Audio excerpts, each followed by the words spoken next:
उत्तर प्रदेश जनसंख्या के लिहाज से भारत का सबसे बड़ा राज्य है। यही नहीं, और इसमें जो जिले हैं वो पूरे भारत में सबसे अधिक जिलों वाला राज्य भी है, जो कि 75 जिले इसके अंदर आते हैं। और यही नहीं, इसमें एक और जिला ऐड होने जा रहा है जिसका नाम है, क्या नाम होगा भैया? ये एक अनुमानित नाम है, कल्याण सिंह नगर। अब देखिए, इसी की मांग की गई है। अब हम बात करेंगे ये जो जिला है किन क्षेत्रों को शामिल इसमें किया जाएगा और कौन कौन से इसमें तहसील शामिल होंगी। तो इन्हीं प्रश्नों के साथ करते हैं सेशन की शुरुआत। और अगर आप हमारे चैनल पर नए हैं तो एक बार चैनल को सब्सक्राइब करेंगे, साथ में चैनल पर अंत तक बन रहे हैं जिससे कि आपको सभी डाउट क्लियर हो जाए। ठीक है, तो करते हैं सेशन की शुरुआत। और यहाँ पर हम बात करने वाले हैं, देखिए आप सभी ने इसके बारे में पहले ही जानकारी प्राप्त कर ली होगी, क्योंकि ये जो न्यूज़ है 4-5 दिन पुरानी न्यूज़ है। लेकिन आज हम बात करेंगे, देखिए अलग अलग चैनल्स पे अलग अलग न्यूज़पेपर्स में ये न्यूज़ आई है। अब क्या ये न्यूज़ है, देखिए नए ज़िले की मांग हो रही है। अब ये नया ज़िला कौन सा होगा और किसने इसकी मांग की है, इसके बारे में आज हम बात करेंगे। देखिए भैया, तो उत्तर प्रदेश के 76वें ज़िले की मांग की शुरुआत राजवीर सिंह राजू भैया, जिन्हें हम राजू भैया भी कहते हैं, इन्होंने की है। और ये जो है पूर्व मुख्यमंत्री, ठीक है भैया, ये जो है पूर्व मुख्यमंत्री, 2 बार उत्तर प्रदेश के मुख्यमंत्री रहे हैं, जिनका नाम है कल्याण सिंह। ठीक है, तो उन्हीं के पुत्र हैं, यानी उन्हीं के बेटे हैं ये। इन्होंने मांग की है। अब इन्होंने मुख्यमंत्री योगी आदित्यनाथ जी को पत्र लिखकर यह मांग जो है व्यक्त की है। अब ये जो 76वां जिला होगा, ये किन किन क्षेत्रों से मिलकर बनेगा और क्या क्या वो प्रक्रियाएं हैं जिनसे कोई जिला बनाया जाता है, तो इन सभी पर बात करेंगे।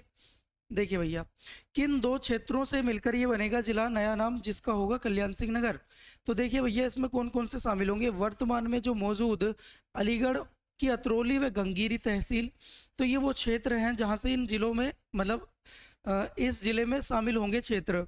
तो अलीगढ़ जो जिला है हमारा, उसके अतरौली व गंगीरी तहसील, बुलंदशहर की डिबाई तहसील, इस इन तीनों तहसीलों को मिलाकर ये जिला बनाया जाएगा।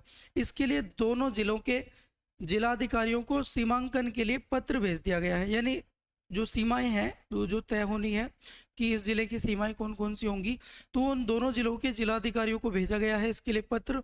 अब वो अपना जो है बताएंगे किस तरह से हो जाएगा।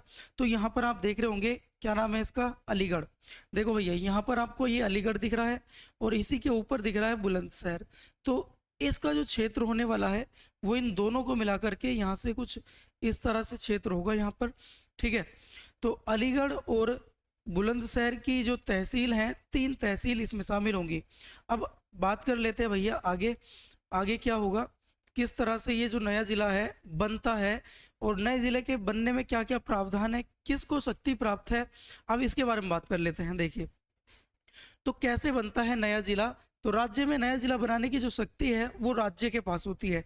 तो राज्य स्वतंत्र है किसी जिले को घोषित करने के लिए या फिर जिले को मर्ज करने के लिए। यही विधान यह जो है मतलब जो प्रक्रिया है, विधानसभा में विधेयक पारित करके या अधिसूचना जारी करके की जाती है।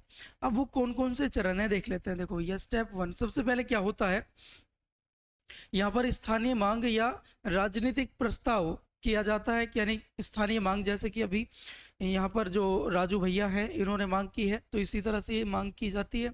या इस स्थानीय जनप्रतिनिधि होते हैं, विधायक, सांसद या जन संगठन नए जिले की मांग कर सकते हैं। इसके बाद दूसरे चरण में क्या होता है, दूसरे चरण में होता है भैया राजस्व परिषद जो होती है हमारी, या राजस्व विभाग, इसकी पहले जांच करता है कि ये जो जिला बनाने की मांग की जा रही है तो इसकी जांच की जाएगी।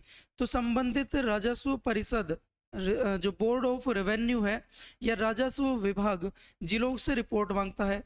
और उन रिपोर्ट का जो आधार होता है वो क्या होता है, देखिए भैया, वहाँ की जनसंख्या क्या होगी, क्षेत्रफल और दूरी, जिला मुख्यालय से जो दूरी है वो कितनी हो सकती है, विकास संभावनाएं, विकास की जो संभावनाएं हैं वो कितनी है। तो इन सभी बातों पर जो है ध्यान दिया जाता है। तो ये सभी जो बातें हैं वो रिपोर्ट में तय की जाती हैं। इसके बाद अगला जो स्टेप होता है नंबर 3, तो यहाँ पर क्या होता है, जो डीएम है भैया, जिलों के डीएम, तो डीएम और कमिश्नर की रिपोर्ट जो है वो किससे संबंधित होती है? संबंधित जिलों के जिलाधिकारियों और राजस्व मंडल। तो राजस्व मंडल की जो रिपोर्ट है वो बनाकर ये भेजते हैं। स्टेप 4 में क्या होता है भैया? प्रस्ताव या मसौदा, यानी जो डॉक्यूमेंट्स हैं वो तैयार किए जाते हैं। राज्य राजस्व विभाग रिपोर्ट के आधार पर एक प्रस्ताव बनाते हैं। जो जो उसके अंदर शामिल होता है, वो नई सीमाएं क्या होंगी इस राज्य में, उस जिले की जो बन रहा है, तो नई सीमाएं, तहसीलों का पुनर्गठन होता है और इसके साथ संभावित मुख्यालय का निर्धारण भी किया जाता है, यानी उसका जो मुख्यालय होगा वो कहाँ पर होगा। इसी के साथ प्रशासनिक ढांचा, यानी कलेक्ट्रेट, पुलिस और जुडिशरी आदि की जो संरचनाएं हैं वो कैसे कैसे होंगी, ये सभी बातें इसमें तय की जाती हैं। इसके बाद 5वां स्टेप है राज्य की कैबिनेट। देखो भैया, राज्य कैबिनेट की मंजूरी मिल जाती है। जैसे ये सब कुछ यहाँ पर क्लियर हो जाता है तो राज्य कैबिनेट की मंजूरी मिल जाती है, तो प्रस्ताव राज्य मंत्री मंडल के पास चला जाता है अनुमोदन के लिए।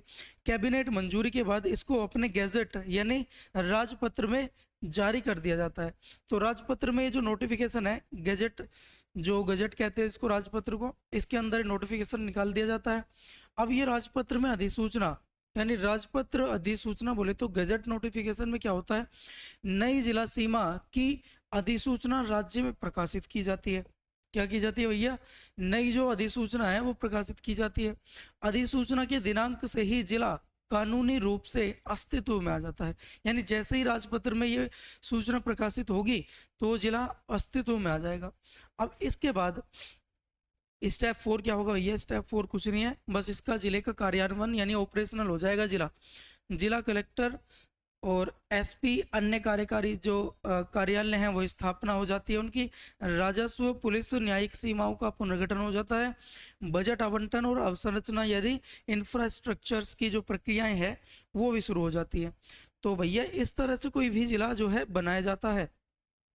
अब क्षेत्रफल की दृष्टि से सबसे छोटा और सबसे बड़े जिले की बात कर लेते हैं कि जो पूरा भारत है, हमारे भारत के अंदर सबसे बड़ा जिला कौन सा है, तो सबसे छोटे जिले की बात करते हैं। सबसे पहले सबसे छोटा जिला है, देखिए भैया, माहे। और ये कहाँ पर आता है और इसकी लोकेशन क्या है, इसके बारे में देख लेते हैं। देखो, तो क्षेत्रफल की दृष्टि से सबसे छोटा जिला, भारत का सबसे छोटा जिला जो है वो है माहे। भैया ये जो माहे है ये केंद्र शासित प्रदेश पुडुचेरी में आता है। कहाँ पे आता है भैया? ये केंद्र शासित प्रदेश पुडुचेरी। यह केवल 9 वर्ग किलोमीटर के क्षेत्र में फैला हुआ है। इतना छोटा है इसका एरिया कि 9 वर्ग किलोमीटर के एरिया में फैला हुआ है और केरल राज्य से घिरा हुआ है, यानी केरल राज्य से ये घिरा हुआ भी है। और स्थान की बात करें तो पुडुचेरी भारत के केंद्र शासित प्रदेश के अंतर्गत है। तो देखिए यहाँ पर ये है माहे। क्या है भैया? ये माहे। और ये जो आप देख रहे होंगे ये केरल। तो केरल से घिरा हुआ ये सबसे छोटा डिस्ट्रिक्ट है हमारा भारत का। अब बात कर लेते हैं सबसे बड़े डिस्ट्रिक्ट की। तो सबसे बड़ा जिला आप सभी जानते हैं, गुजरात के कच्छ को कहते हैं। तो जो कच्छ है भारत का सबसे बड़ा जिला है। सबसे बड़ा जिले की बात की जाए, गुजरात के अंदर कच्छ जिला है। और ये जो कच्छ जिला है जिसका कुल क्षेत्रफल की बात करें तो लगभग 45,000, 45,500 कह सकते हैं, 45,674 वर्ग किलोमीटर। यह भारत का सबसे बड़ा जिला है। इसका मुख्यालय में भुज में है। तो इसका मुख्यालय, हेडक्वार्टर जो है भुज में, स्थान गुजरात राज्य में है। तो आप इसकी अवस्थिति भी देख रहे होंगे। देखिए भैया ये है काठियावाड़ और ये है इधर, यहाँ पर आप देख लेंगे सबसे बड़ा जिला। सबसे बड़ा जिला उत्तर नहीं, पूरे भारत का सबसे बड़ा जिला ये है, आपको देख रहे होंगे इधर, जिसका नाम है कच्छ। और यहीं पर एक जगह भी है, रण ऑफ कच्छ, जो बहुत ही शुष्क जगह भी है। यहीं पर नमक का उत्पादन भी होता है और साथ में दलदली जगह भी है। ऐसे नहीं है शुष्क है, ये दलदली जगह है। यहीं पर क्या है, जंगली गधों के लिए एक जो है अभयारण्य भी है जो प्रसिद्ध है कच्छ के अंदर। तो ये था हमारा आज का सेशन। बताइए कैसा लगा। तो ये यूपी में जो बनेगा 76वां जिला होगा। तो इससे पहले जो 75 जिले हैं, तो भारत में सबसे ज़्यादा जिलों वाला राज्य भी रहा है उत्तर प्रदेश। और अब एक 76वां जिला, नया जिला भी बनने जा रहा है जिसका नाम होगा, संभावित नाम है कल्याण सिंह नगर। तो इसी जानकारी के साथ बताएंगे कैसा लगा सेशन। अगर अच्छा लगा है तो एक बार सभी थम्स अप कर दें और साथ में अपने दोस्तों के साथ भी इस वीडियो के लिंक को शेयर कर दें। ठीक है भैया, मिलेंगे किसी नेक्स्ट टॉपिक के साथ। तब तक के लिए आप अपना बहुत बहुत ख्याल रखिए। इसी के साथ जय हिंद।